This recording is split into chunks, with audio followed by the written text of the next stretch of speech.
taking the time to join us for Denver City's Council meeting. Councilmember Gilmore, will you please read Proclamation 1244? Yes, thank you. Recognizing International Overdose Awareness Day. Whereas International Overdose Awareness Day, observed annually on August 31st, is a global event to raise awareness of overdose and reduce the stigma of drug-related death, and to acknowledge the grief felt by families and friends remembering those who have died or suffered a permanent injury as a result of a drug overdose.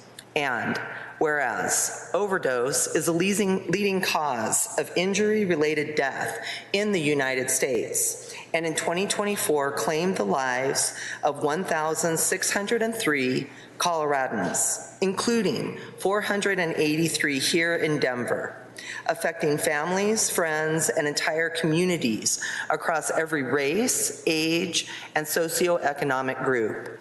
And whereas the City and County of Denver is committed to supporting public health, equity, and compassion in addressing the substance use crisis, and affirms that every life lost to overdose is a preventable tragedy. And whereas Denver Health Center for Addiction Medicine and Behavioral Health Services stand as vital resources in our community, offering comprehensive, compassionate, and evidence-based care to support individuals at every stage of their recovery with respect and dignity. And whereas Denver Health's leadership in addiction medicine, through initiatives such as medication-assisted treatment, naloxone access, educational programs, peer recovery support, and direct outreach to unhoused populations, demonstrates the power of a public health approach to substance abuse and harm reduction. And whereas Overdose Awareness Day is an opportunity for all Denver residents to honor those lost, support those in recovery, thank our frontline providers, and recommit to reducing stigma and expanding access to care. Whereas, by recognizing the work of Denver Health Centers for Addiction Medicine and observing International Overdose Awareness Day, we honor the memory of those we have lost, support those in recovery, and rededicate ourselves in a future where overdose is preventable and recovery is possible for all.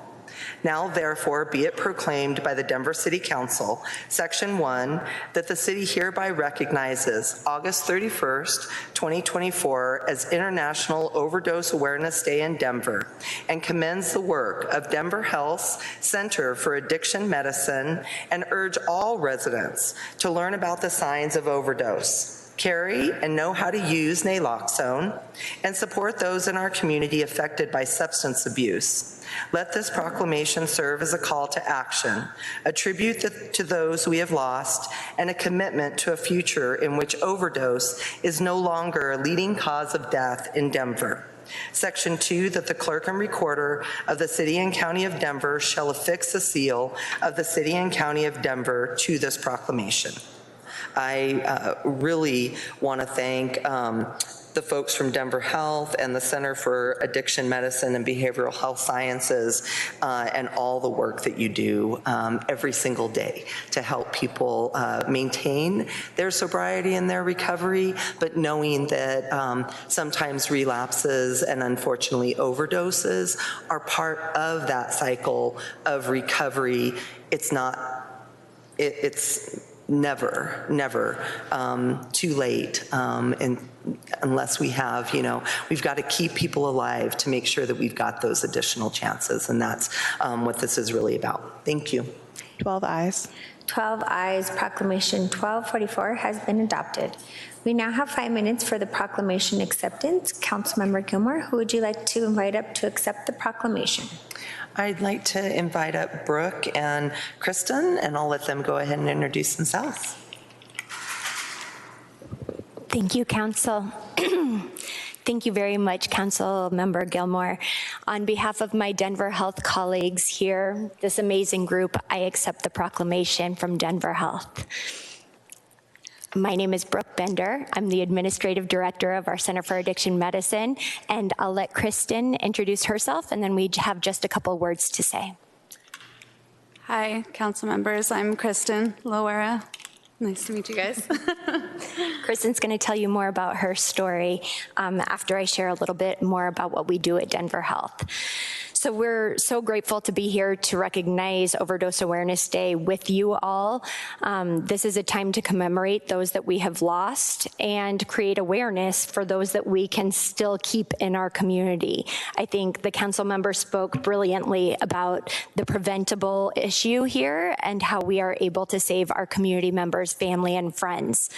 I do want to acknowledge that overdose doesn't discriminate. However, we know that there are certain populations that are impacted disproportionately, and I want to acknowledge that those are people of color, our homeless neighbors, and folks that have been recently incarcerated and released.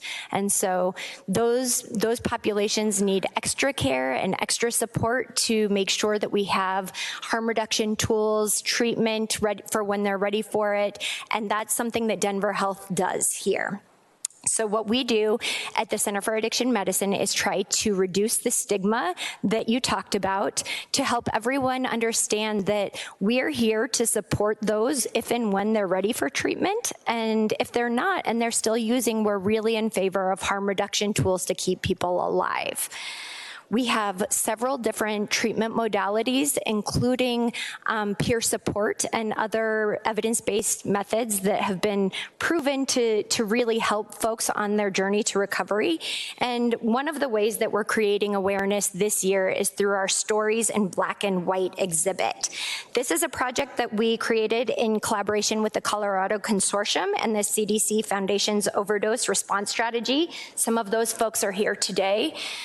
We have identified 9 individuals from across Denver Health that have been willing to share their stories of substance use disorder and recovery so that others can hear real, true stories, can relate that these are humans that we all know, and to help create awareness that this is preventable and that there is hope. And so we are going to be hosting exhibits around Denver community to be creating awareness for this. On September 1st, we'll be at Civic Center Park. On September 4th, we'll be at the Denver Central Library. We encourage you and all of our Denver community members to come out and read these powerful stories.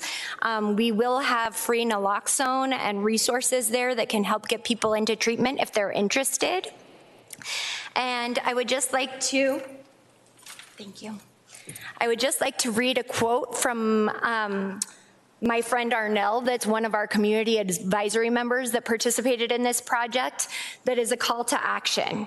He says, "If someone reads or hears my story, I hope it brings a smile and a sense of encouragement. I'd love for it to inspire others to become part of the solution, working together to create a better life, a healthier society, and a more stable, hopeful future. Please do what you can, when you can, with what you have for all of us." And with that, I will pass it off to Kristen to share her own personal story. Sorry. Hello. So through my personal addiction, it was very hard. I had gone through the court system, through Jefferson County, through Fit Court. And I was given either, if I didn't finish the program, I was either having to sign my rights away for my kids or go into treatment. At that point, I made the decision to go into treatment. It hasn't been easy. The first year was very difficult for me. It was very hard. I literally had to relearn how to be a parent, how to survive in society, hold a job, and do everything. It was very difficult, plus going to court, doing UAs, making sure I was on task with everything, and also spending time with my kids as well. It was difficult, but it was definitely well worth it. I'm 5 years sober now. Congratulations.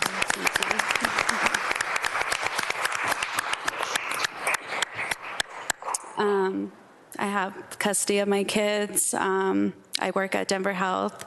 I was working for the city, but I went to Denver Health. It was just more towards of what I was wanting to do as a peer support specialist, and just help more people. Let them know that there is that help and support out there, and that it is, you could do it. I never thought I was going to be able to. I thought, that was going to be my life, but I was able to push through and get through it, and now I'm here to help others, and just let them know that there is hope and light at the end of that tunnel. Thank you.